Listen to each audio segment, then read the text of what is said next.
মনোবীক্ষণ polyclinic, চিকিৎসার জগতে এক দশক। এখন এখানে সব বিষয়ে ডাক্তারবাবু একসাথে তলায়। ফোন করুন 7477999515 এই নম্বরে।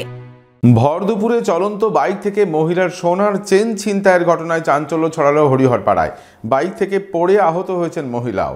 দিনে দুপুরে সিআইএসএফ জওয়ানের স্ত্রীর গলা থেকে প্রকাশ্য রাস্তায় সোনার চেন ছিনতাইয়ের ঘটনায় চাঞ্চল্য ছড়ালো হরিহরপাড়ায়। জানা গেছে, রবিবার দুপুরে বহরমপুর থেকে বিয়ের অনুষ্ঠানে যোগ দিতে হরিহরপাড়ার রুকুনপুরে যাচ্ছিলেন এক দম্পতি। স্কুটি চালাচ্ছিলেন স্বামী সিআইএসএফ জওয়ান, পেছনে ছিলেন স্ত্রী, তার গলায় ছিল সোনার চেন।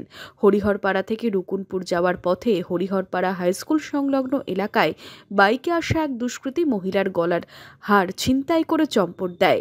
স্কুটি থেকে রাস্তায় পড়ে আহত হন ওই মহিলা। তাকে চিকিৎসার জন্য হরিহরপাড়া ব্লক প্রাথমিক স্বাস্থ্যকেন্দ্রে নিয়ে যাওয়া হয়। আমরা বহরমপুর থেকে শ্বশুরবাড়ি রুকুনপুরে যাচ্ছিলাম।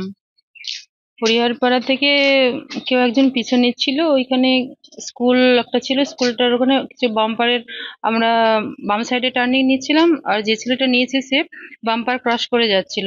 যেহেতু আমরা টার্নিং নিচ্ছি, এদিক দিকে উপরে উঠেছে আর বাম্পার নিয়ে সোজা গিয়ে উঠেছে।